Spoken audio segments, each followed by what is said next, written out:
Bonjour, bonsoir à toutes et à tous et bienvenue dans la deuxième Toulouse. On est ensemble pendant 1 heure cette semaine pour parler du Toulouse Football Club. Et oui, 1 heure parce qu'on passe à 2 émissions. Ça y est, la saison 6 est lancée. Vous nous retrouverez tous les mardis et tous les vendredis de 20h à 21h. Ce soir, la composition de la 217e émission. Dans les buts, nous avons le meilleur gardien du SNT ainsi que le meilleur gérant des réseaux et de la vidéo, c'est notre cher Vincent. Comment il va, Vincent ? Ça va super, merci. T'es un peu bégayé pour le dire. En vrai, tu t'es forcé quand même. Hein. Non, parce que je voulais chercher une connerie. Non, je voulais chercher une connerie, j'en ai pas trouvé. Je me suis dit, bah, SNT, c'est bien. Il va falloir que je supporte 2 fois par semaine maintenant. Exactement, ce n'est que le début. Au milieu de terrain, non, en défense, pardon, excusez-moi, parce qu'on va parler de la défense. Il a encore carté à la diste, c'est un peu notre ancien, et heureusement qu'il est là pour nous éduquer. C'est Fred, comment il va, Fred ? Muy bien, hein. Comprendront la private joke plus tard, je pense, les gens. Ouais, aussi, ouais. Ça va bien les vacances ? Ouais, très bien. Pardon, excuse-moi. Hola, ¿qué tal ? Muy bien. Ouais, très bien, ouais. T'as bien bronzé. Hein. Ouais, j'ai bien bronzé, j'ai rencontré du monde. D'ailleurs, j'ai une petite anecdote. Allez, dis-nous tout. J'ai rencontré, tu sais, bon, quand t'es en vacances, tu vois, t'es dans un bar et tout, tu discutes avec des gens, et ils m'ont dit, ouais, tu viens d'où, tout ça, machin. Ouais, je viens de Toulouse. Ah, Toulouse, ok. Et je leur dis, ouais, Carles Novel, tout ça, Dominguez, machin et tout. Et puis d'un coup, le mec en face, il me dit, mais Toulouse ? Il me dit, mais Mehdi ? Je dis, ouais, Mehdi. Mehdi, le grand joueur de pétanque. Je dis, ouais, Mehdi, le grand joueur de pétanque. Mais non, t'es sérieux ? Eh ouais, sérieux. Il m'a dit, mais tu le connais ? Mais je dis, ouais, je le connais. Je le vois tous les mardis et je le verrai aussi tous les vendredis, peut-être aussi. Donc Mehdi, si tu nous écoutes... Quand on vous dit que c'est un putain d'escroc, ce mec, oui. qui sait jouer à la pétanque. C'est vraiment le mafieux de la feuille de match. C'est génial. Au milieu de terrain, ils sont travailleurs et il y en a un qui bosse plus que l'autre, c'est Nathan et Ben. Comment ça, messieurs ? Ça va, c'est parce que j'ai mis les fiches sur la table, c'est pour ça ? C'est à vous de décider qui bosse le plus. Eh bien écoute, on va essayer de bien travailler, autant que le TF ce week-end. Ça va, merci beaucoup. Et ouais, on va bien travailler au milieu, on récupère. On récupère notre bain d'Ipsum à nous, mais de Wish. Est-ce qu'il cadre les frappes, lui, à la 85e ? Je sais pas, le roi l'a pas fait apparemment. Voilà. J'aimerais ne pas en parler, merci. Il est de retour, il était en prêt, enfin en vacances. Il est de retour, il est en forme, il était pas trop bronzé par rapport à Fred. T'as dû mettre de l'indice 50, je pense. Ouais. C'est notre Auxence Begragol, comment il va ? Bonsoir à tous, très content d'être de retour, de voir la magnifique décoration et puis de commencer cette saison 2023-2024. Et pour coacher tout ça, il a la technique, c'est notre divin chauve, c'est notre cher Clément. Comment il va, Clément ? Très bien les gars, très bien, mais ça ira mieux dans 1 seconde, laissez-moi juste le temps de... Il y a des avantages un trucage à la technique pour se ouvrir un petit Coca-Cola ou un Fanta ou un Ice Tea, bien c'est sûr. Le meilleur. Allez, au programme de cette 217e émission, les actus du TFC, long retour sur FC Nantes Toulouse, la première journée de Ligue 1 et notre première victoire, notre débat sur Siro et sur son capitanat avec la vidéo qui a tourné. On va essayer de débattre un petit peu sur ça et on terminera par un quiz de Clément si on a le temps, parce que maintenant on n'a plus qu'1 heure, il va falloir gérer le temps, messieurs. Vous pouvez bien sûr réagir en direct avec nous sur le Twitter, le hashtag FDM Toulouse, sur le Facebook Live, sur le Facebook Live de la feuille de match de Radio Xtania, ainsi que sur Twitch, le fameux Twitch de la feuille de match. Vincent, est-ce que nous avons des gens qui sont connectés ce soir ? Oui, sur Facebook, sur Twitch, on a du Fabrice, on a du Zied aussi. Je vois pas tout le monde, on a du Matt aussi qui nous dit que le son est très bien. Donc on merci. Peut excuser encore une fois sur le son, il y en a eu quelques problèmes les dernières semaines. Là, ça devrait être. parce que j'étais pas là, ça. Exactement. Le private jokes que les gens comprendront plus tard.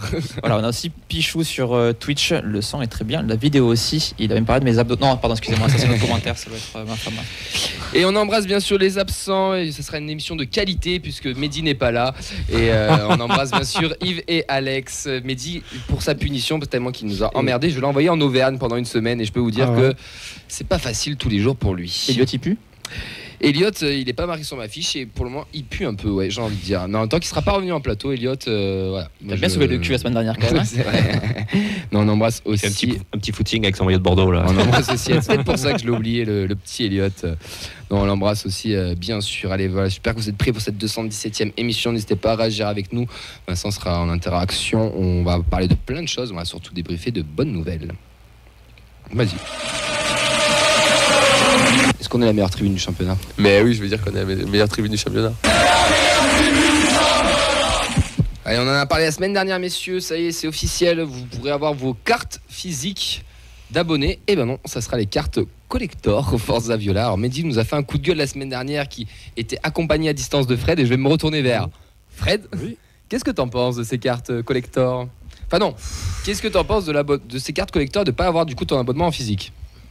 Non, moi, ça me manque l'abonnement physique. Ouais. Moi, c'est le gros couac pour moi du début de saison. Ouais, ça manque. Moi, j'aimais bien. Quoi dire? Au TEF, j'aimerais passer un message. On n'a pas tous 18 ans, on n'a pas tous 20 ans. Et tu les as dans la tête, Fred. Ouais, mais non, c'est beau. C'est pas pareil, quoi. C'est juste le portable, c'est pas pareil que la vraie carte que tu as sur toi, que tu sors juste pour le match et voilà, qui sert à ça, quoi. Et voilà. Surtout qu'en plus ils font une carte collector, donc ça veut dire que ils auraient peut-être pu faire la carte. Alors, aussi la abonnée, carte quoi. collector qui sert à rien, quoi, Oui, on va rien. dire. C'est de faire des bons 50 à la bodega pour les binous et sur la boutique, quoi. Donc surtout que l'année dernière on avait le choix, et le choix y était. On la prend ou on la prend pas. Ouais. Donc si c'est des problèmes, on va dire financiers, que ça coûte cher ou comme ça, bon, voilà. Ouais, moi je crois qu'en dessous, il y a surtout par le biais du portable, on peut récupérer certaines données, quoi. La data, en fait, elle sert pas que pour les transferts. Elle sert aussi donc à récupérer autre chose, quoi, des choses personnelles. Mais ça manque vraiment, et j'espère que si je peux lancer un message au TEF, si le TEF nous regarde, relancer la carte d'abo, les gars. Au moins pour la saison prochaine, quoi. Ouais, voilà. Oxens, toi, parce que t'as pas le même âge que Fred, on est vraiment sur notre génération. Toi, ça te fait quelque chose ou bon. Ah non, au contraire, je suis complètement d'accord avec Fred. Tu disais qu'on n'a pas tous 18-19 ans, mais t'inquiète pas, il y en a aussi de cette génération qui... Pas de téléphone. Non, ça n'existe pas, c'est la science-fiction. Pas qu'ils comprennent pas, mais c'est vrai que en plus ça c'est mon premier abonnement.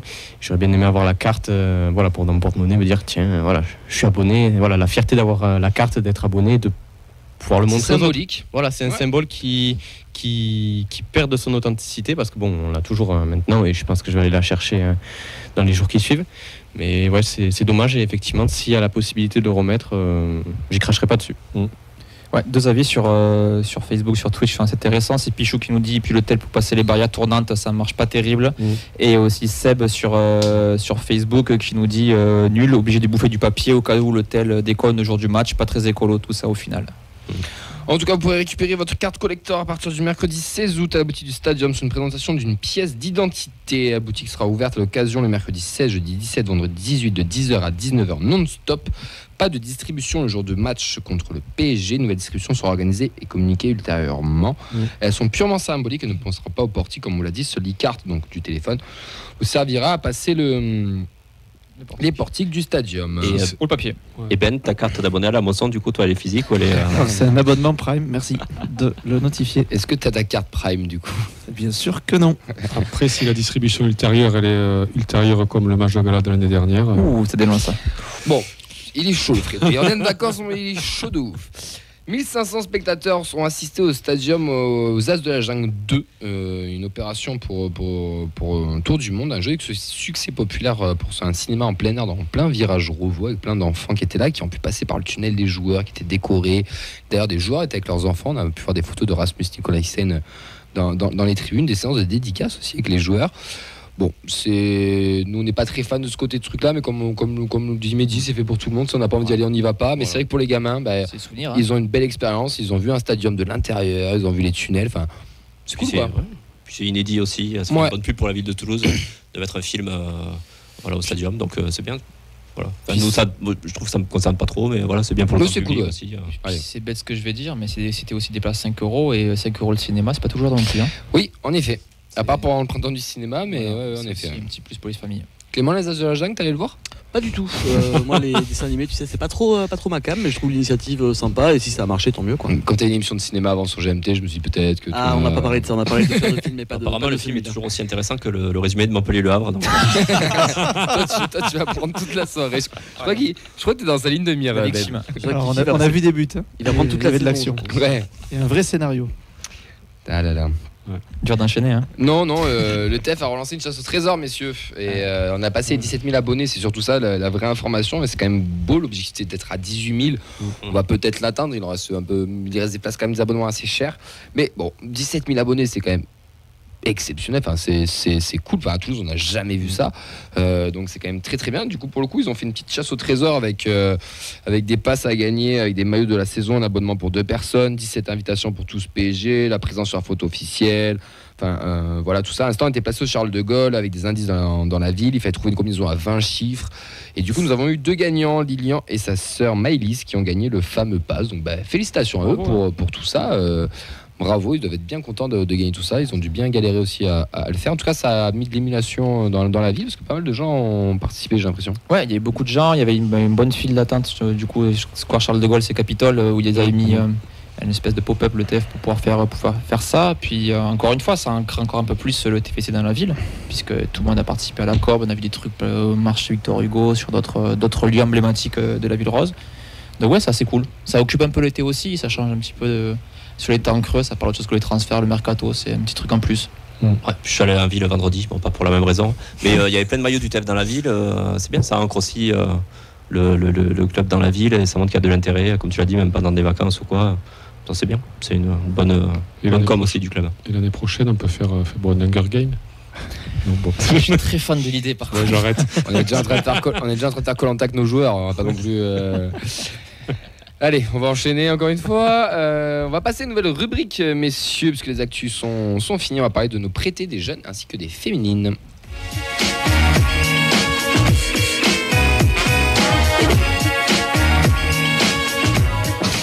À 2 doigts de faire une émission de nu. Donc on a chaud dans l'émission, on va Nathan qui est en train de faire ça. La feuille de vigne. La feuille du Cap d'Agde.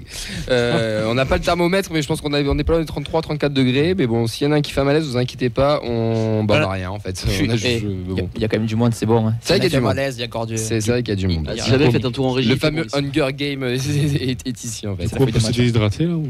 Oui, tu peux bien sûr. Avec modération. Deux prêtés, Birmancevic à Moulich. On a un envoyé spécial, messieurs, à Copenhague. Il n'est pas encore au courant. Ben, que fait notre ami Birmancevic? Depuis tout à l'heure, il n'a pas nous donné les résultats. Je sais que tout à l'heure, il perdait 1-0. Il était titulaire. C'est toujours le cas. On vient de passer la mi-temps. Et il est toujours sur le terrain.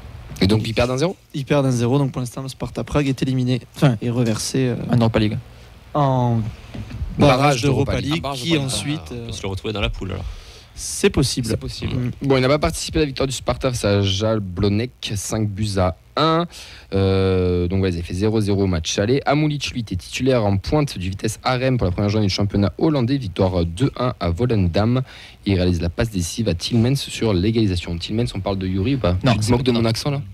C'est Non. moche. Alors non, c'est la façon dont t'as dit Vitesse. Il y a un petit souci, je crois. Vitesse à Rennes. Ah, Vitesse à Rennes, Ça, c'est un autre club, ça. C'est au Moyen-Orient, je crois. C'est un club privé, ça. C'est un autre délire. C'est un club saoudien, je Ouais, crois. c'est vrai. Bon, le Vitesse.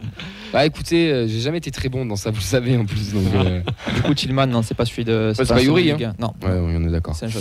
Bon, voilà, on va suivre ses expériences au Vitesse. C'est bien Vitesse. C'est très bien. Ouais, merci.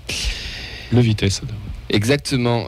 Nos jeunes, mon cher Vincent, qu'est-ce qui s'est passé pour nos jeunes? Ouais, pas mal. Galère pour avoir les infos des Ouais, jeunes. un peu galère. Heureusement, on a réussi à trouver des informations sur les différents réseaux, des différents photographes. On a aussi le compte Instagram Toulouse Info et aussi Théo Disler, l'agent sportif qu'on avait reçu il y a quelques temps, qui n'a pu nous communiquer quelques informations. Donc, il y a eu une double confrontation contre l'AS Monaco le 9 août dernier. Les U17 sont imposés 4-0 contre leur homologue, tandis que la N2 a, elle, perdu 3-0 contre le groupe élite de l'AS Monaco, qui lui évolue sur quelque chose de parallèle, une sorte de Super League pour les jeunes. Les U17 et U19 sont partis ensuite du côté de la Catalogne pour affronter le Barça. Donc c'était le même match, ils ont fait une mi-temps chacun. Donc c'était une première mi-temps avec les U17 toulousains contre les U17 catalans, défaite 2-0. La seconde, c'était les U18 du Barça contre les U19 du TFC, là aussi défaite 2-0. La première mi-temps a été toulousaine après les infos que l'on a eu. Le Barça marqué sur ses 2 seuls tirs cadrés. Globalement, la possession a été catalane, mais les occasions étaient toulousaines. Et donc, ils ont été propres sur les sorties de balles, mais inefficaces devant le but. Ça sera quand même à suivre sur les prochains matchs. On n'est pas encore à la reprise qui aura lieu fin août. On fait un coucou aussi à la Fabrique Violette sur Instagram. Ouais, exactement, mais qui va bientôt reprendre du service, vu que les matchs vont bientôt reprendre. Exactement. Ça, c'était pour nos jeunes. Du coup, on va passer aux féminines avec elles ont pris l'entraînement il y a 2 semaines, si je dis pas de bêtises. 10 jours, ouais, c'était le mardi encore avant, effectivement. Et elles sont en pleine préparation estivale avec un calendrier sorti. Est-ce que tu peux nous en dire plus? Ouais, on embrasse Mehdi qui a quand même taffé malgré les vacances. C'est un programme très D2. Il a réussi à avoir du réseau en Auvergne, c'est ouf. Et oui, Il fait pas que jouer à la pétanque apparemment. apparemment. Ou peut-être que ça aide pour le réseau de la pétanque. Bah, j'ai eu un message comme quoi tu es champion du Puy-de-Dôme 2024. Après, info ou pas, ou un talk, je sais pas. À mais- prendre avec des pinces comme dans les portefeuilles des Auvergnats. Donc du coup, elles affronteront Rodez ce vendredi 18 août, ce vendredi 18 à 18h. Elles affronteront ensuite Nice le samedi 26 août à 18h à Almargues dans le Gard. Elles affronteront ensuite Albi mercredi 30 août. On n'a pas encore le lieu ni l'heure. Monaco-Barcelone le samedi 2 septembre et enfin La Roche le samedi 9 septembre à Libourne, une semaine avant la reprise du championnat à Clermont. Monaco et Barcelone. Ou Barcelone, ça fera Ah, encore. d'accord. Ils sont en négociation. Eh ben merci mon cher Vincent, les féminines. Est-ce qu'il y en a qui comptent y aller un petit peu là, cette année, là, aller voir, parce qu'il y a eu quand même du beau recrutement, il y a eu des belles choses. Ou Freddy souffle. Non, ça c'est pas ça. Il fait chaud. Ah oui. Bon, je sais pas, on verra.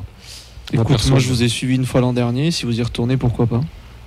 Si le temps me le permet, pourquoi pas. Je rejoins Nathan. Putain, on sent pas un grand engouement quand même. Hein. Le truc, c'est que je pense cette année, on aura peut-être plus d'opportunités de le faire, vu qu'on risque de jouer plus souvent le samedi aussi avec la Côte Calté-Fessé plus la Coupe d'Europe. Donc, dans ce cas-là, qu'on pourra réussir à aller enchaîner les matchs des féminines ou du centre et ensuite les matchs des Après, mecs. vu que maintenant il faut arriver 4 heures avant au stadium pour T'as le temps de voir tout le monde. aller Ouais, voir mais ils un vont match, peut-être faire ils pourraient mettre un match. des baissées de rideau. plateau, hein. Ils vont peut-être faire des baissées de rideau, parce que l'année dernière, c'est ce qui était prévu. Ils l'ont fait face à Nice. Et ce qui nous expliquait le coach sur l'émission qu'on avait fait de fin d'année de débriefing de la saison, c'est que comme Damien Comly était très chaud pour en refaire, mais il n'y a jamais eu des dates qui correspondaient. Donc peut-être que cette année, ça va pouvoir le faire. Ça peut être Ouais. intéressant. Sur Bien des inciter les gens à découvrir, à rester, et pourquoi pas aller les voir aussi en amical. matchs, ouais, sur des matchs de l'après-midi. Ah, ce serait bien. Moi, j'aimerais bien qu'elle rejoue au stadium. Ce serait bien Mais que Oui, ça, il faut que ça qu'il se rejoue au refasse. stadium. Ouais. Même un lever de rideau. Voilà. Ça peut s'en baisser, je pense. Ça peut être très sympa, ouais, c'est sûr. Bon, on va voir. Clément, toi, les féminines? Bah écoute, moi pour l'instant je suis jamais allé les voir, mais en vrai pourquoi pas. Un de ces quatre, s'il y a les copains et 2-3 bières, ça peut se négocier. En général, c'est comme ça que ça se passe, hein, tu sais. C'est un projet qui me parle. Sauf si on a arrêté. On peut pas. Bon, bref.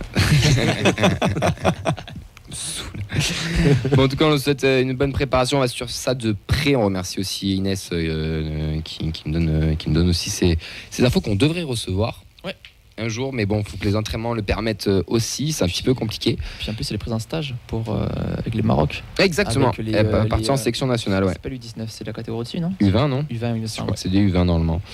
En tout cas, on suivra ça de près. On la remercie. Messieurs, on va repartir sur de la Ligue 1, sur la première journée, notre première victoire. Et juste comme ça, entre nous, on est toujours invaincus sur nos commentaires au Danu. Et ça, quand même, au bout d'un moment, c'est pas les chier, quoi.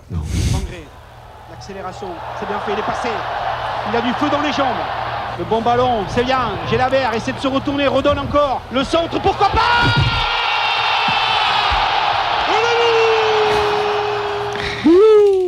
Il fallait que je sorte forcément. Alors, pour la petite histoire, parce qu'il y a des offs quand même, c'est quand même toi qui nous a envoyé le son, l'image, nous a dit tiens, il faudra en faire un jingle. Et t'as râlé quand t'as dit un jingle Brigaoui. Mais j'ai de l'autodérision. C'est vrai, ça on va le voir prochainement d'ailleurs. Il a beaucoup d'autodérision. 3 heures pour un jingle, l'autodérision, t'en as beaucoup. Quoi. Allez messieurs, trêve de plaisanterie, on revient sur ce match. On remercie d'ailleurs tous les gens qui sont venus, qui ont participé au Danu. On a passé un bon moment avec vous tous pour ce premier match de la saison. On remercie bien sûr le bar Romain, Nissa, Clément et Maïla. Maïla, pardon, excusez-moi. Toute l'équipe du Danu de nous avoir accueillis. On se retrouvera pour les prochains matchs à l'extérieur, donc ça sera Strasbourg de mémoire. Strasbourg. C'est ça Strasbourg. Mais là, on va parler de Nantes TFC. On va parler que du sportif. Déjà, avant qu'on nous pose des questions sur l'extra sportif ou ce qui s'est passé avant, on n'a pas forcément d'infos et on n'a pas envie d'en parler. Donc on n'en parlera pas. Ce que ça veut dire NVDRS du coup? Non, toujours pas, mais je cherche. Hein. J'espère avoir mon pass Indians. Mais voilà, on n'en parlera pas parce qu'on n'a pas d'infos et on veut pas. Chacun fait ce qu'il veut. De toute manière, ça a été communiqué. Ils communiqueront s'ils veulent communiquer. La composition de notre Toulouse Football Club, on avait du reste, du Dessler, du Costa, de Nicolas Stein, Diarra, Siro Caceres, Jean-Ro, Abouklal, Dalinra, Soiseau, Begraoui, Magri, Schmitt et Kamenzi, Shaibi sont rentrés. Mohamed ouvre le score dès la 12e minute sur un pénalty après une faute. Bon, on en discutera après, mais un peu bizarre. Abouklal légalise à l'heure de jeu avec une blessure d'ailleurs de Lafont. Et Nicolas Sen vient délivrer nos violets à la 92e minute. Une victoire 2-1 qui fait du bien pour cette première journée. Messieurs, vous en avez pensé quoi de ce match? Moi, je vais prendre la parole. Bah oui, je te regarde, c'est pour ça. Ouais. Merci de me regarder. Avec plaisir. Tu es beau, Nathan. Merci. Beau comme le match. Non, ce serait pas un compliment. Ça. Ce serait pas. Tu es beau comme une Coupe de France. Alors, du coup, avec tous les changements opérés à l'intersaison, c'était un peu le match test au début. Hein. On avait quelques craintes. Voilà, jusqu'à nos 2 victoires en amical. On savait pas trop ce qui allait nous attendre. Et puis au final, voilà, on parvient à s'imposer dans un match qui n'était pas facile face à une équipe aussi qui avait soif de revanche. Après, faut pas oublier la finale de Coupe de France. Ils avaient fait aussi une préparation.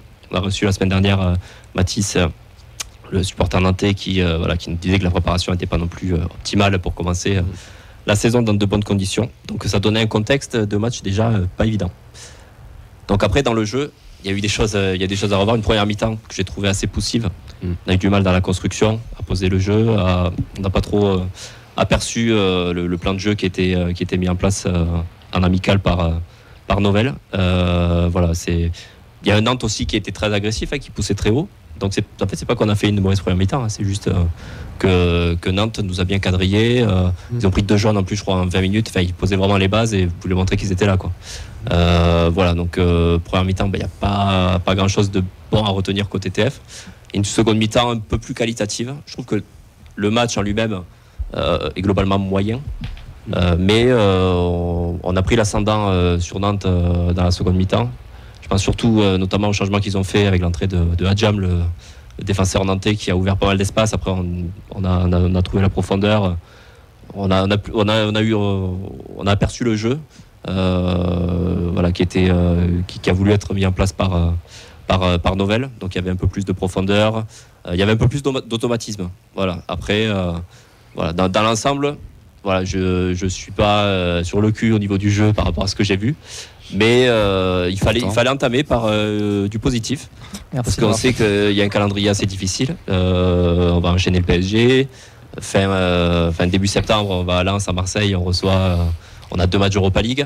Donc voilà, il fallait s'imposer. Et donc, bonne chose de faite. Mais moi, je vais rejoindre Nathan. Ce que tu as dit en première période, c'est vrai que tout simplement, les attaquants ont du mal à être trouvés aussi. Donc effectivement, on peut mettre au crédit de Nantes d'avoir bien défendu en première.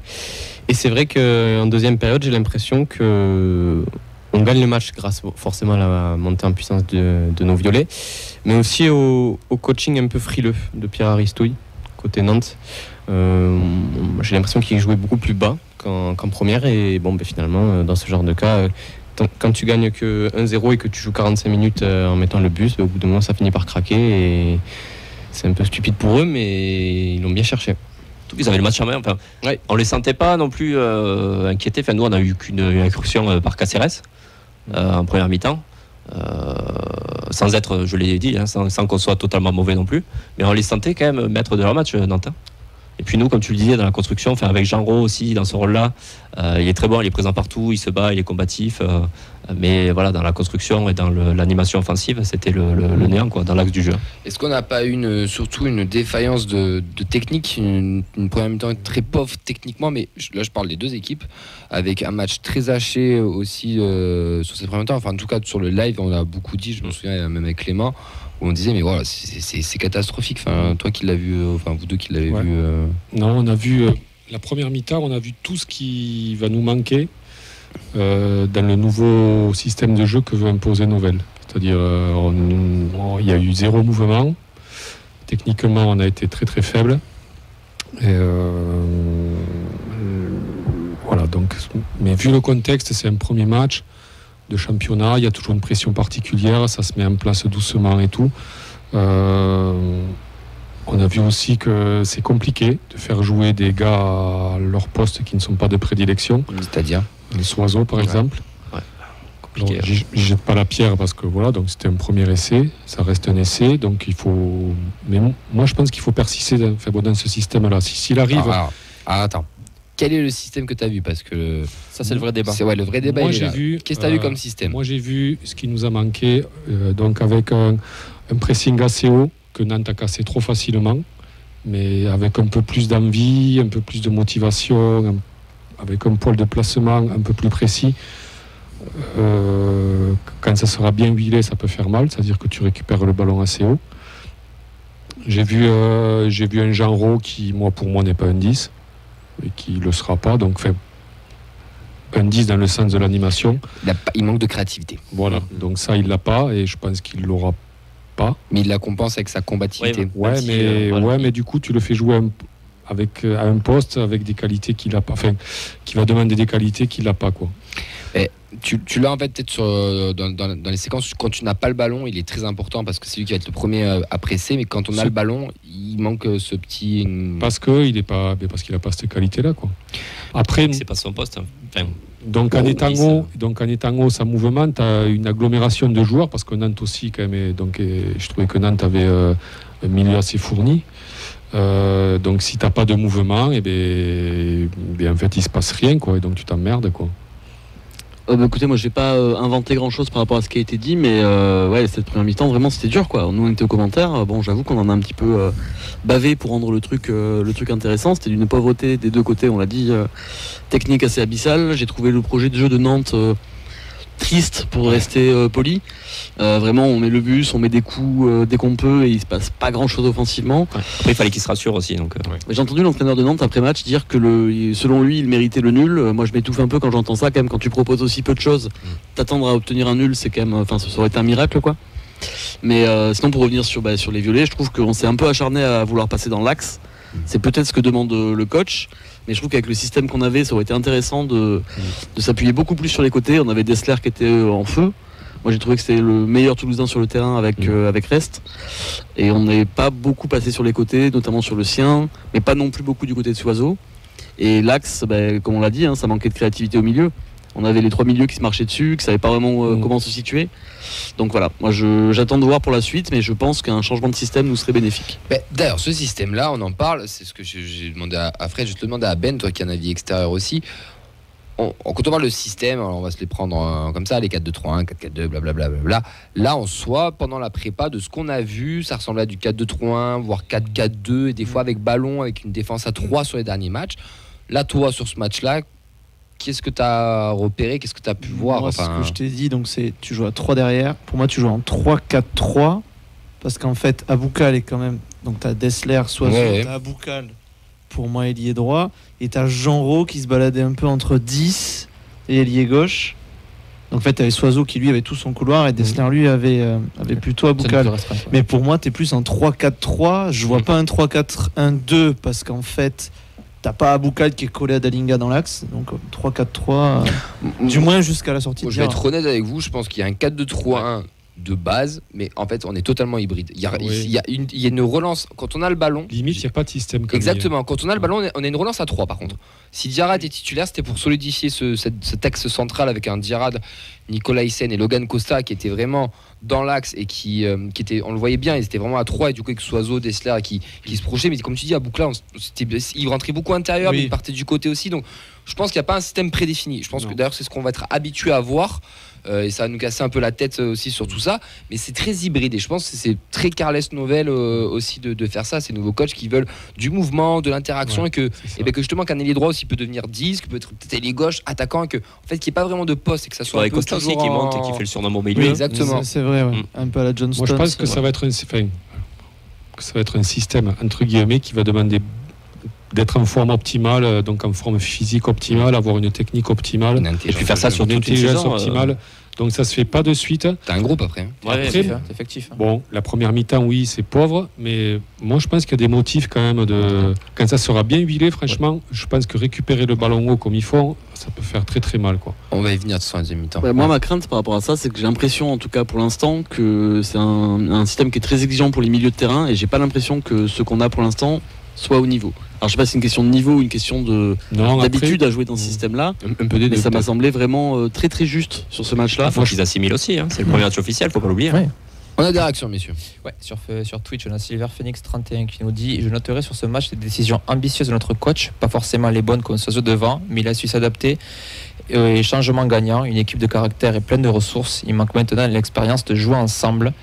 On a Seb qui nous dit une victoire contre la Roma, une contre Nantes, jamais 203. Pour Henri, dans première mi-temps soporifique, la deuxième mi-temps c'était la rébellion.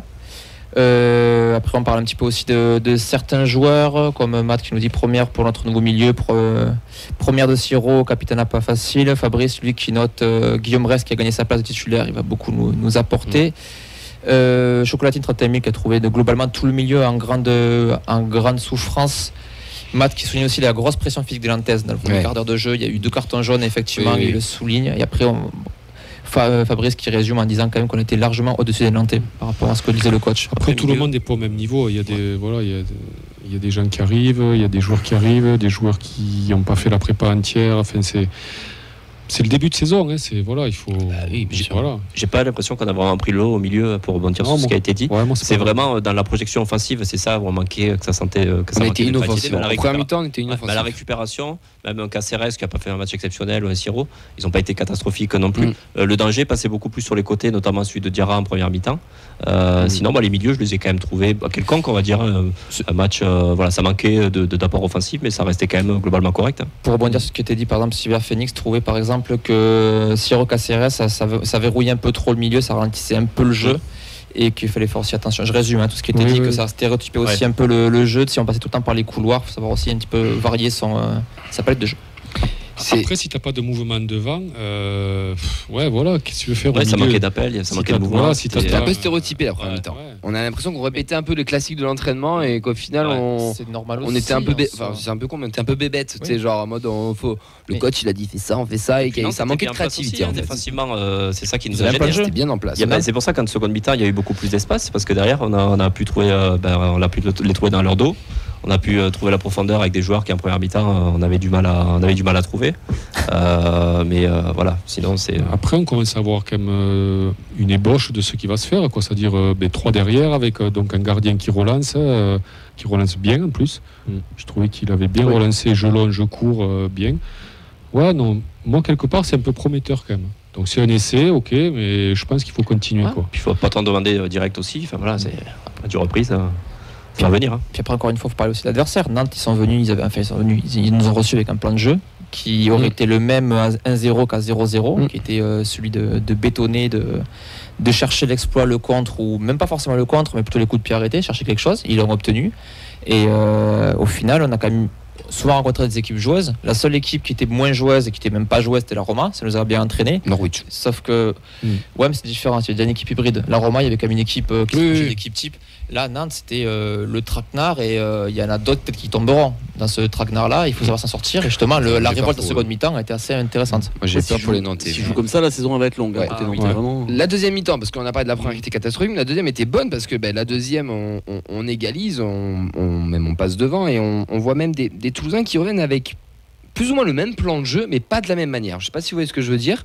On était à peu près dans la même dynamique, et toujours ce schéma à 3, ces relations, mais plus d'engagement, un peu plus de justesse technique aussi, ce qui nous a beaucoup manqué.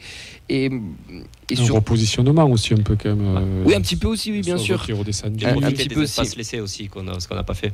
Ça, et puis on les a fatigués peut-être en première mi-temps, et surtout, moi j'ai envie de mettre en avant un fait important de ce match, et je suis désolé, c'est déjà la première journée, mais ça me gaffe déjà, c'est l'arbitrage. Il a été catastrophique, mais pas parce que le penalty litigieux, ça je m'en tape, mais je me rappelle au live, j'ai dû demander, d'ailleurs je ne l'ai pas cherché et je viens d'y penser, le temps de jeu effectif qu'on a eu. Je pense que sur les 105 minutes de jeu, on a dû avoir 40 minutes. Voilà, c'est surtout qu'il y a eu un temps additionnel qui est annoncé 14 de 9 minutes. Mais oui, ça a 15 minutes. monté, donc. Non mais il s'est sifflé le premier quart d'heure. Le premier quart d'heure, il doit y avoir 10 fautes. Non mais les mecs qui tombaient, il y avait faute. Rappelez-vous sur le live, on a même parlé, on avait dit que c'est de la FSGT au bout d'un moment. C'était hallucinant. Non. Mais c'est surtout qu'en plus de ça, il y a un moment qui est tout bête, et je comprends pas d'ailleurs pourquoi on fait pas ça. C'est que la blessure de Lafont, le temps n'a jamais été arrêté.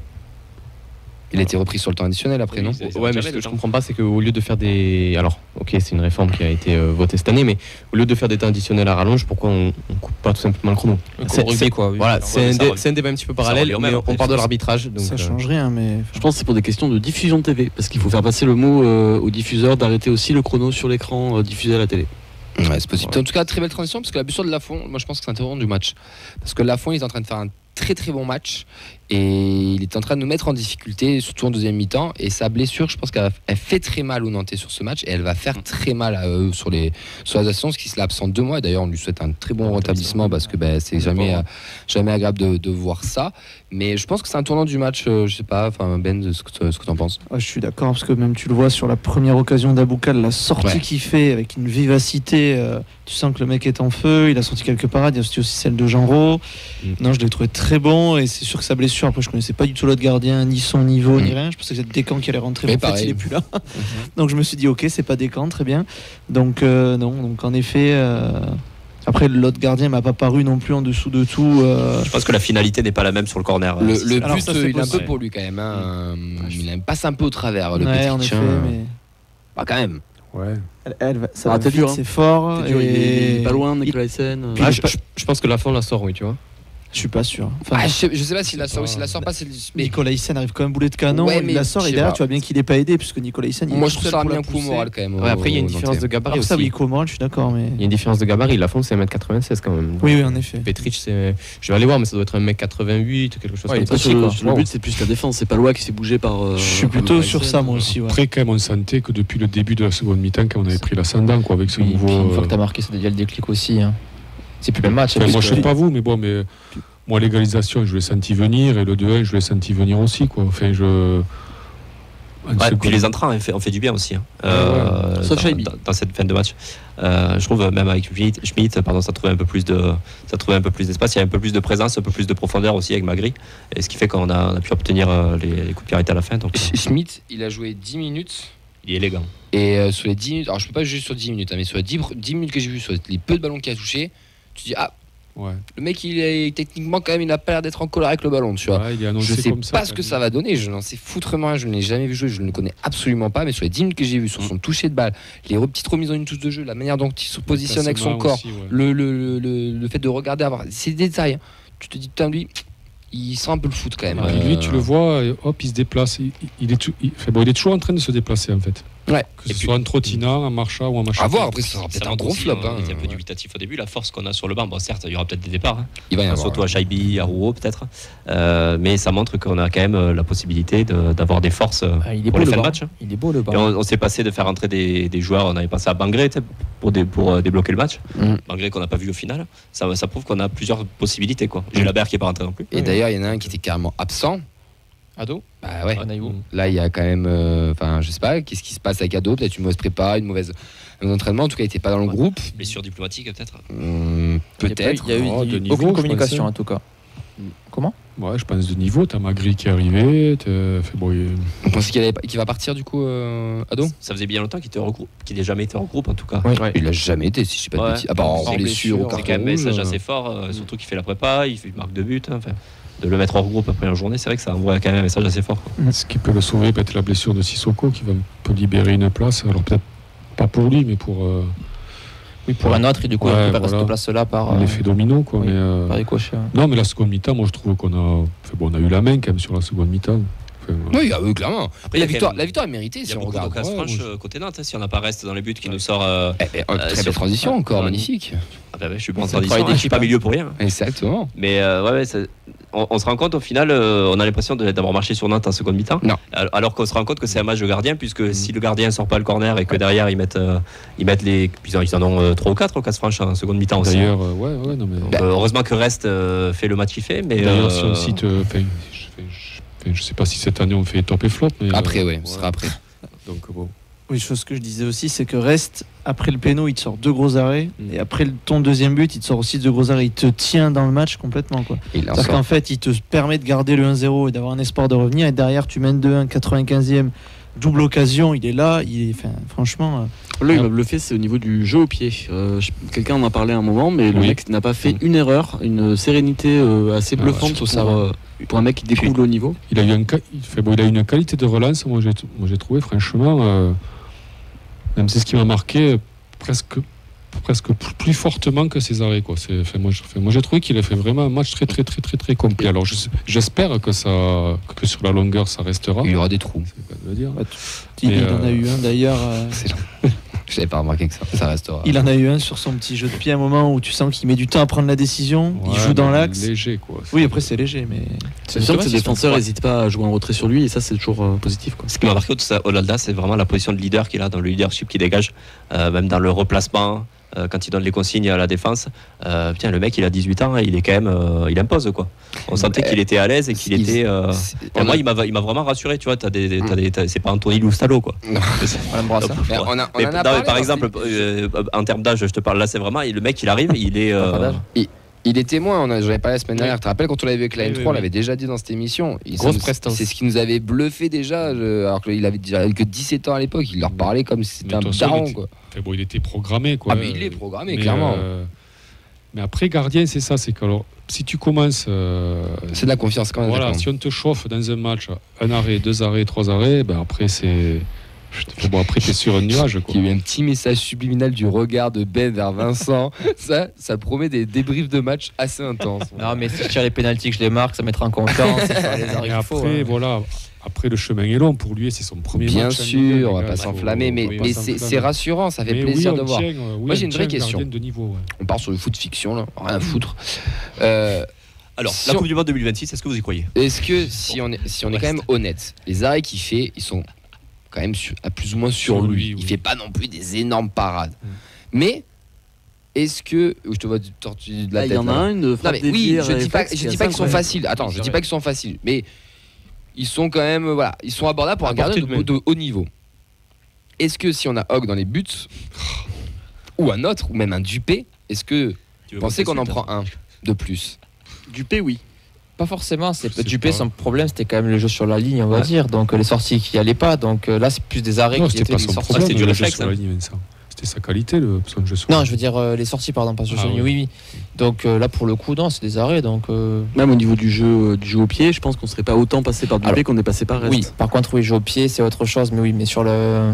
Après maintenant, c'est encore une fois moderne, donc ça repart de derrière. Il a eu la même ferme, quoi. C'est déjà pas mal. Oui, et puis il fera des boulettes. Il va faire des boulettes. Ils en font tous. En tout cas, il a fait un très très bon match. Et même, il était même décisif dans ce match-là. Et c'est le deuxième d'affilée après la Roma et la Nantes. Et c'est bien pour la confiance, c'est bien pour lui. Et on peut souligner aussi l'attitude de Hogg. Ouais. On l'a vu sur les réseaux, on l'a souligné entre nous. Mais le mec, il est numéro 1, il se retrouve en polo à Nantes, troisième gardien. Et il va prendre son pitchoun dans les bras. Il lui fait un câlin. Alors peut-être qu'il lui a fait de la marabouté, on sait rien. Mais en tout cas, de l'extérieur, on sent que le mec c'est un bon gars et qu'il est content aussi pour lui, même s'il doit il mange son somme à mon avis.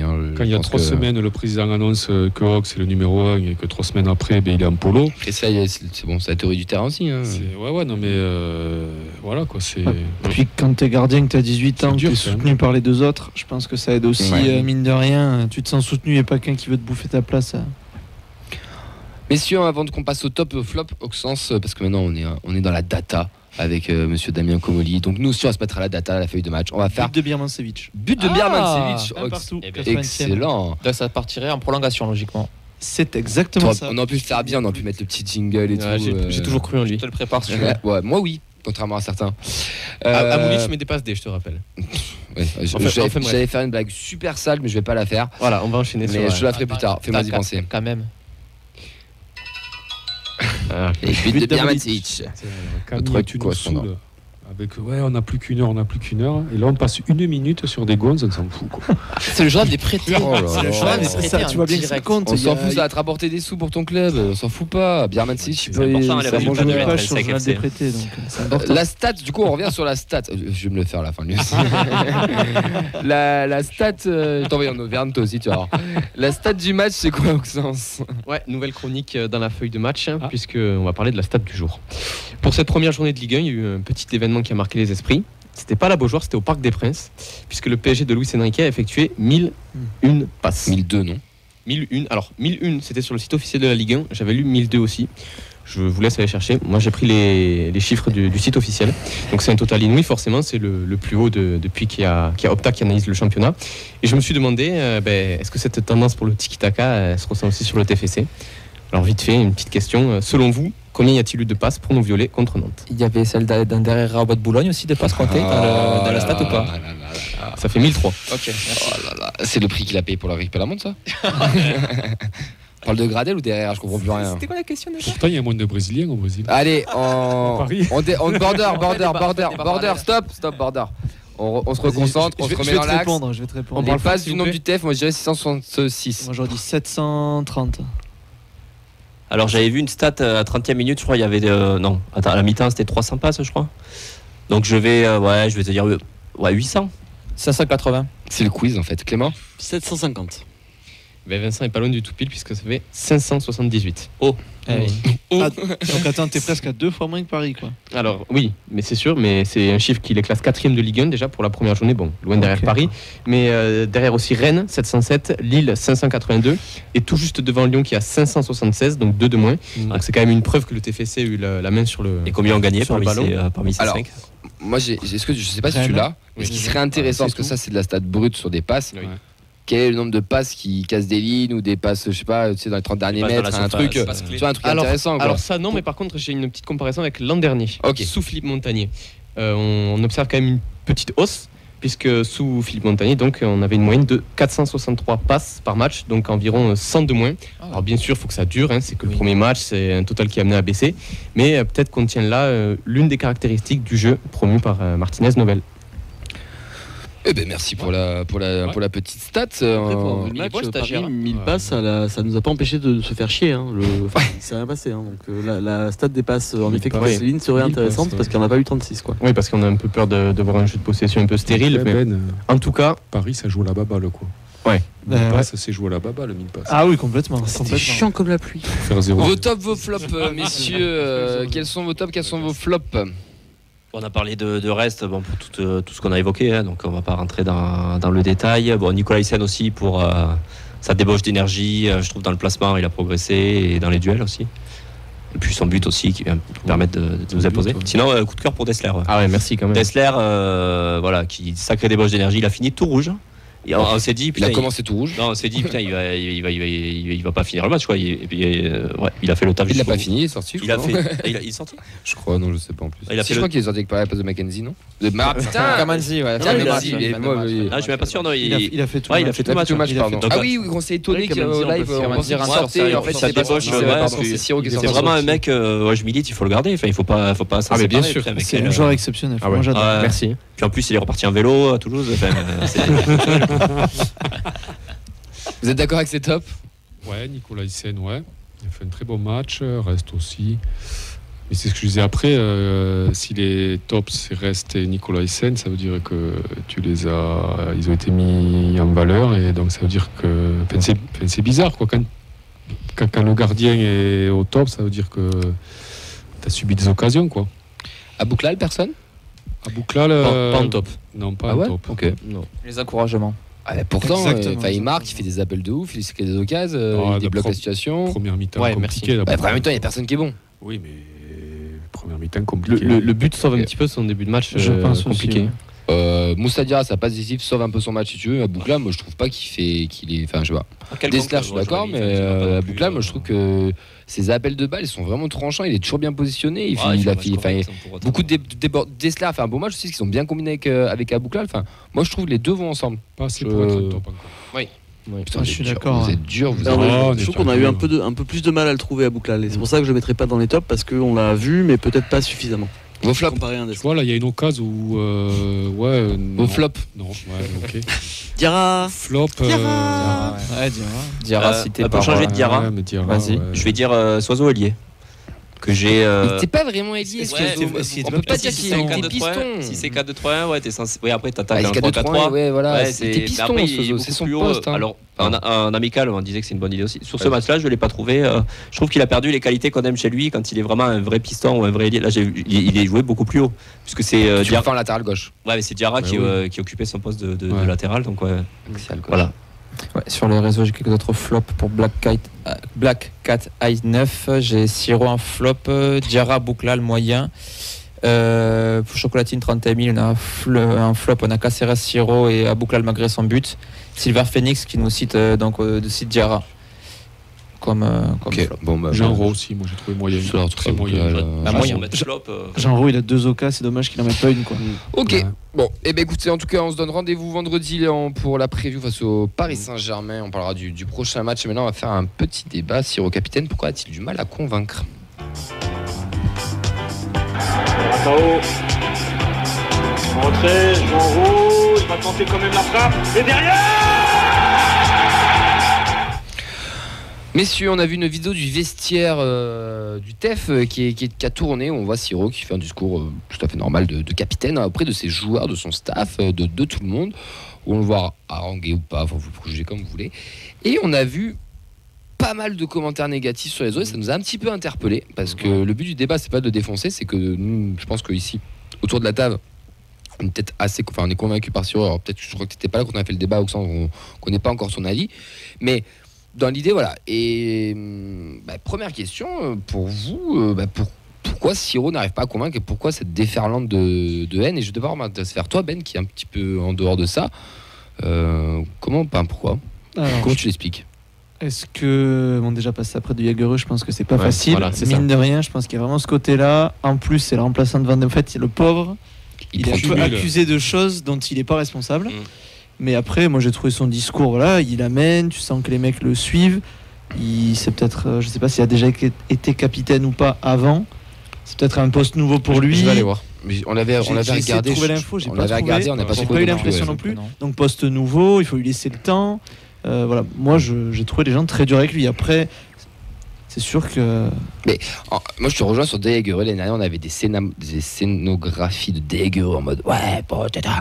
Et les gens, je pense qu'ils ont une image aussi du capitaine qui doit haranguer un peu la Hervé Renard, la Mais le Duprat, capitaine, c'est pas que ça. etc. Et en fait, c'est pas ça. C'est Le pas mec, ça, il n'a c'est pas pas besoin de que ça. gueuler pour haranguer ses troupes. Et là, je pense qu'on se trompe de débat en l'accusant.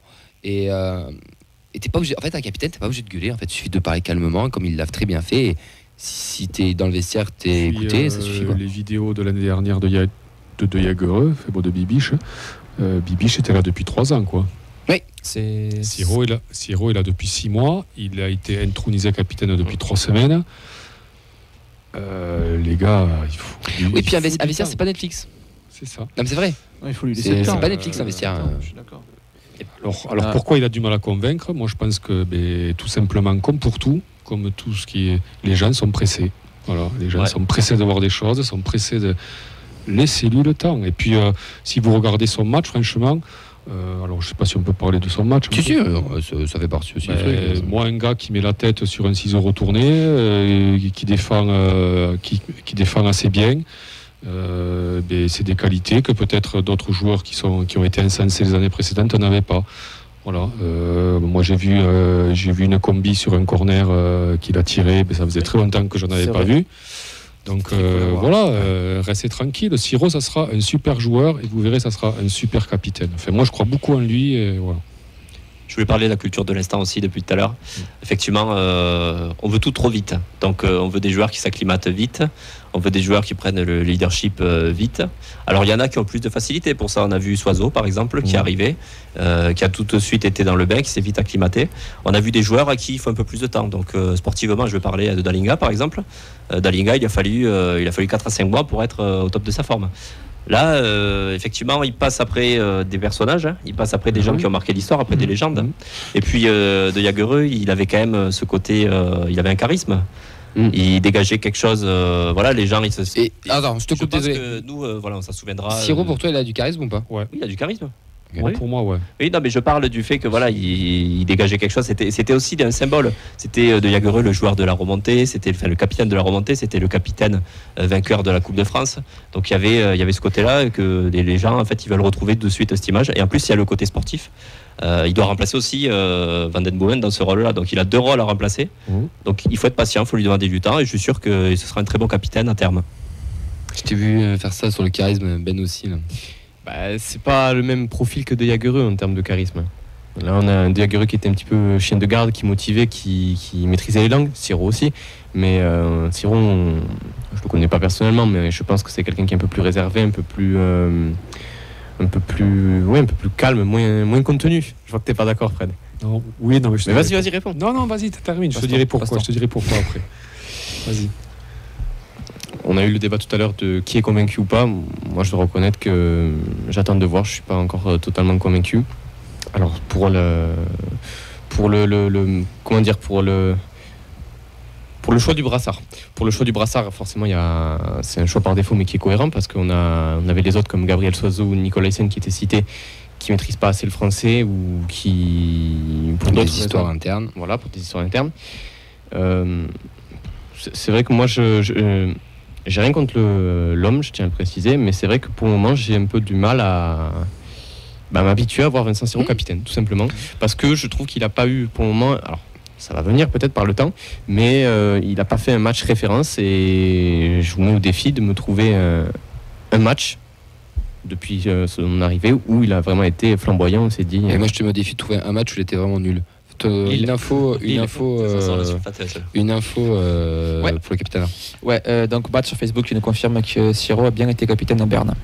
Réponds à Oxens et après on a Clément qui va intervenir. Alors aussi. Sur le charisme, moi justement je trouve qu'il a du charisme et naturel. Il est grand, il est lancé, je trouve qu'il a une classe naturelle avec le ballon et ça sur un terrain tout le monde ne l'a pas. À un moment donné, il est sorti, je crois. Il a eu une blessure ou je sais pas. Enfin bon, il a dû rentrer. Il a plaisanté avec. Voilà, il a plaisanté avec l'arbitre, avec le quatrième arbitre. Ça s'est bien passé. Il avait le sourire et tout. Non, moi c'est un gars. Moi je trouve qu'il a du charisme, mais il faut qu'il, il faut que. Oui, peut-être qu'après il est pas encore en confiance. Il lâchera peut-être après. Moi je pense que vous avez. Mais il faut que. Il faut que les gars le connaissent. Il faut que lui connaisse les gars. Il y a des nouveaux qui arrivent tout ça. Tu sais, bon, chacun. Voilà, il faut qu'après ça commence à vanner entre eux, tu vois. Donc pour ça, il faut se connaître un peu au quotidien. Non, mais si, ça viendra. Je pense qu'on a un peu cité toutes les raisons qui font que il faut lui donner du temps. C'est en effet, on a dit, des Aguereux, capitaine depuis 3 ans, c'est pas la même. Le gars est là depuis 6 mois, il faut qu'il gagne déjà sa place dans l'équipe titulaire. Bon, pour moi, ça, il l'a fait. On regarde par exemple sur le match, c'est tout con, mais sur le match de Nantes, on a 3 milieux de terrain. Le meilleur et de loin, c'est Siro. Pour moi, le débat, il est au-dessus de Caceres sur ce match, au-dessus de Jean-Rau sur ce match. Et pour moi, c'est un capitaine plus par l'exemple qu'un capitaine qui va forcément haranguer les troupes, comme pouvait le faire des Jaguereux. Et moi, je le trouve toujours bon, jamais mauvais, jamais complètement en dessous. Il n'a jamais été en effet flamboyant pour l'instant, mais voilà, ça fait 6 mois qu'il est là, nouveau club, nouveau statut, etc. Et moi je pense que ça peut être un excellent capitaine, mais peut-être aussi qu'il ressent lui de l'extérieur cette pression-là, et qu'il voit bien qu'il y a des doutes autour de lui et ça doit jouer, quoi. Puis il faut oublier qu'il remplace Branco, mais ce ne sera pas un nouveau Branco. On est sur un autre style de jeu. C'est Mehdi disait il y a 2 semaines ou il y a une semaine. Il faut oublier tout ce qu'on a vécu. On repart sur une nouvelle place. Bibiche c'est fini, c'est ça. Ili c'est fini. Voilà, tout ça c'est. Ouais, quelques réactions sur les réseaux. Chocolatine 31 qui nous dit avoir un capitaine qui a 6 mois d'ancienneté au club est quand même le signe d'un dysfonctionnement. Surtout quand c'est un joueur qui n'a jamais été titulaire avant ce début de saison. Ceci dit, il faut lui laisser sa chance et c'est le meilleur profil pour le poste.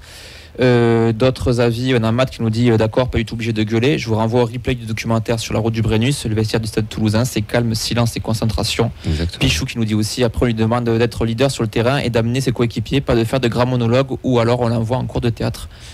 Donc je suis assez d'accord en fait avec ces avis-là. Je ne demande pas d'être le playboy en maillot de bain et de faire tomber les cœurs des gens. Enfin, il y a milliards de critères pour être capitaine. Il faut les satisfaire aussi en interne. Il faut satisfaire aussi. Faut être celui qui est capable de prendre la parole, d'aller voir le président, d'aller voir le coach et dire moi ça va pas ou quoi. Et tout le monde l'a pas. Il faut être à la fois le copain des joueurs et à la fois le délégué de classe qui va aller se défendre le bilan, défendre auprès des instances au-dessus. Et pour le moment, je pense qu'on n'a pas de meilleur profil. Et s'il faut, il satisfait parfaitement toutes ces cases-là en interne. Et si en externe ça marche pas, en fait, on s'en fout complètement. Pour ça, moi je pensais. Et puis si ça marche pas, on a quand même un club qui a beaucoup de lucidité. Et on a pu leur reprocher des fois un certain manque d'humanité, voire de cynisme. Si ça marche pas, au bout de 6 mois, ils mettront quelqu'un d'autre et basta. C'est pas parce qu'on aboie qu'on est un bon capitaine. Duprat s'est fait une carrière parce qu'il a aboyé très fort à Angers dans le vestiaire. Ça a marché sur un one shot, c'est très bien. Regardez ce qu'il a fait par la suite et vous aurez votre résultat. Et parce que si on veut, moi je reviens sur son discours, franchement, mais le discours, il est bon en fait. Oui. Parce qu'en fait, il dit dire de plus, l'histoire. Voilà.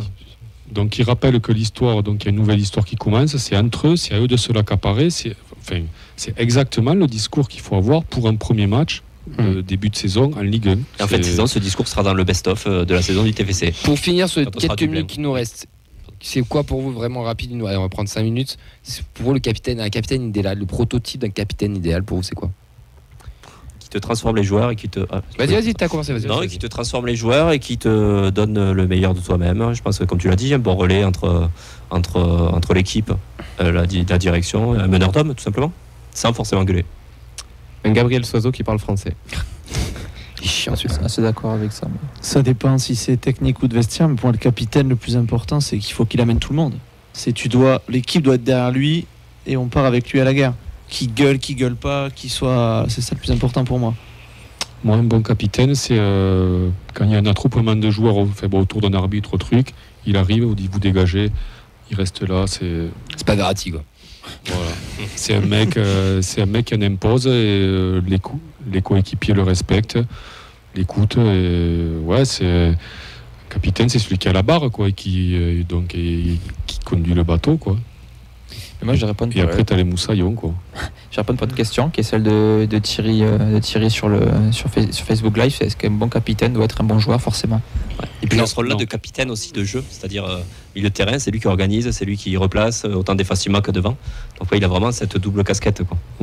Clément? Moi, c'est un mec droit sur et en dehors du terrain, un mec qui triche pas, et j'ai l'impression que Siro coche ces cases-là. Ouais. Moi, je trouve que vous avez oublié un élément. Je pense. La paire de couilles? Non. L'expérience qu'il a de l'Europe? Non, la confiance. La confiance, que ces mecs ont confiance. Moi, pour un capitaine, il faut que tes gars autour de toi aient confiance en toi. S'ils ont confiance en toi et qu'ils ont du respect pour toi, t'as pas besoin de gueuler, t'as pas besoin d'être un très bon joueur. Tout le monde te suit. Je pense que Siro coche ces cases-là, ils ont confiance en lui, ils ont confiance en ses capacités. Et comme tu l'as dit, quand il a mis le pied là, sur la retournée, sur le match 1, il montre l'exemple. Ils ont confiance en lui, il est respecté. Pas besoin de faire grand chose. On a un téléphone qui sonne. On va avoir vraiment 2 minutes, mais vraiment 2 minutes. Mais vas-y, prends-le au téléphone. Mais voilà. Après, bon, écoutez, on verra ce que ça va donner. En tout cas, c'est intéressant. C'est intéressant à voir, alors qu'on a Clément qui est au téléphone. On va prendre un auditeur et après on finit l'émission. C'est encore une fois, je rebondis sur ce que disait Nathan, mais c'est aussi encore une fois cette culture de l'instant. On est obligé, entre guillemets, d'avoir ce débat après la première journée. Le gars a fait un match officiel comme capitaine. Ouais. Alors après, on peut juger l'homme, on peut juger les performances et tout, mais il faut aussi rappeler encore une fois qu'un Dayaguerre n'était pas titulaire tous les matchs, ne faisait pas tous les matchs en continu, donc ça dépend ce qu'on va voir. Bouben était décrié après un an en disant il n'a pas le niveau pour être au milieu. Allez, qui c'est qu'on a au téléphone? On a Charles au téléphone. Ah, notre ami Charles, comment il va? Charles, il appelle pour pousser les gueulantes à chaque fois. Comment ça et toi? Il en pouvait plus, tu vois, là, il appelle au bout de. Il reste 2 minutes. Charles, par contre, je te promets, il nous reste. Allez, en vrai, on peut déborder, mais je te laisse 4 minutes max.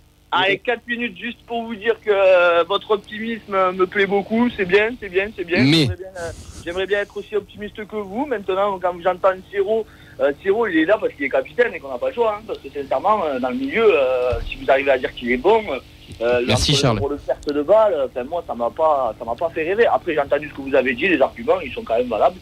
Maintenant, j'ai pas trouvé ça, je trouve pas ça. Donc ça veut dire que pour toi, capitaine doit être un bon joueur. Enfin, le meilleur, quoi. Ah ça s'appelle l'autorité de compétence. Aujourd'hui, un patron, il peut pas dire à son employé, fais pas ça, fais comme ça s'il n'y a pas montré. Ok. Est-ce que Dayaguerre était le meilleur joueur l'année dernière? Non, mais il avait une autre. Ouais. Il fait partie des meilleurs. Non. Pour moi, non. Johan Cavalier était capitaine à partir de là. Après, là, c'est une fausse comparaison pour une seule chose, c'est que c'était vraiment le trio batave. Vous voyez ce que Oui, non, mais ça c'est vrai. Mais je joue exprès, mais c'est vrai. Là, c'est vraiment. Mais est-ce que tu as confiance quand même en lui, même si t'es pas convaincu, est-ce que tu laisses quand même le bénéfice du doute? Oui, et voir. De toute façon, les gars, je vous ai appelé il y a un mois. Vous m'avez dit, on a un mois pour être tranquille, pour que tout se passe bien. Vous m'avez dit, calme-toi, Charles, tout l'été, ça va bien se passer. Je vous ai écouté, j'attends. Maintenant, bien sûr que je laisse le garçon essayer et y arriver peut-être. Maintenant, je le trouve limité techniquement, limité dans ses choix. Ça me fait un peu paniquer. Après, le reste, Caceres, j'aime beaucoup. Et le recrutement, en fin de compte, il commence à être de plus en plus cohérent. Donc, je reste plus mesuré. T'es confiant pour la suite ou pas?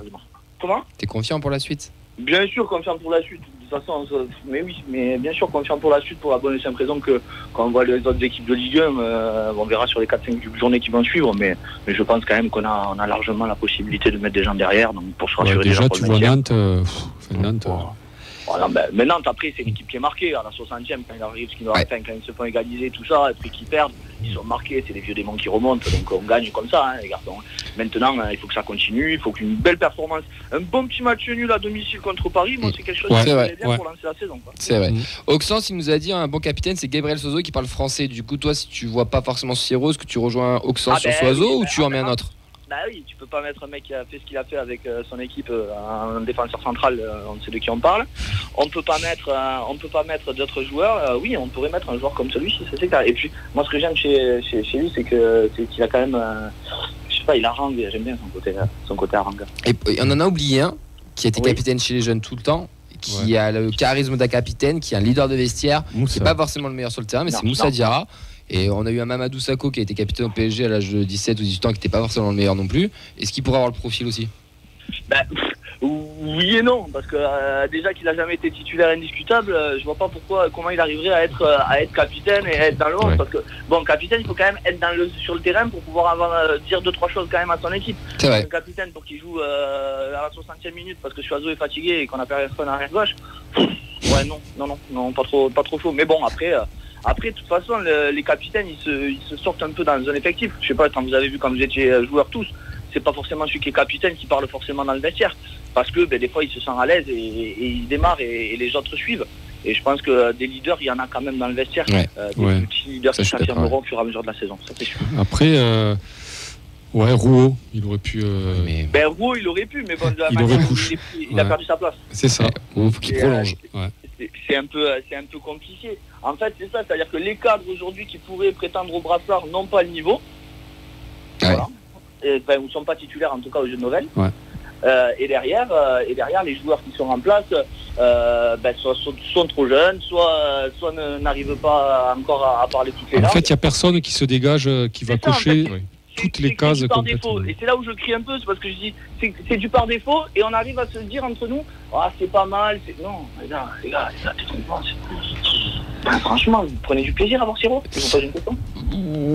On en reparle dans un an quand il sera titulaire indiscutable. Moi je laisse le bénéfice du doute. Charles, en tout cas, merci d'avoir intervenu. Merci, désolé, on va 5 minutes, ça va. Tu sais quoi, reviens vendredi, on aura des nouveaux débats et en plus on en fait 2 fois plus maintenant.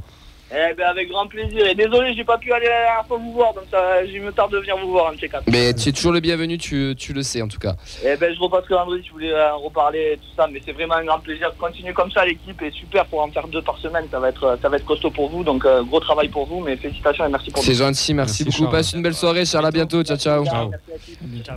Allez messieurs, c'est fini pour aujourd'hui. J'ai encore frustré une nouvelle fois Fred, je suis désolé. C'est Fredo. Mais on a une deuxième émission vendredi, tu pourras venir parler on se charrie toute l'émission le vendredi. Et on va pas faire le quiz de Clément, tu vas encore devoir le garder une semaine de plus.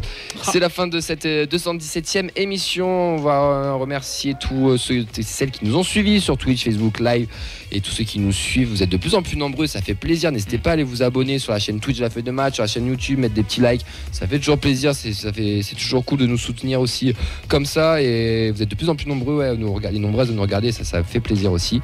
Merci Vincent. Merci Camille. Merci Auxence et Nathan, merci Ben, merci Fred. Merci beaucoup. Plaisir. Ça va aller la frustration quoi. Ouais, je te paye une petite boisson. Vendredi on remet ça. Ouais, bien sûr. Okay. Merci Clément à la technique. On a pas de petites surprises qui vont arriver aussi. Restez connectés bien entendu. Voilà, nouveau rendez-vous, c'est les mardis 20h-21h ainsi que tous les vendredis 20h-21h sur Radio Occitania avec la feuille de match pour débriefer les matchs de Coupe d'Europe, faire des débats, des previews, tout ça. On vous souhaite une très belle soirée. Bon match pour OM Pau et à vendredi. Ciao. Ciao.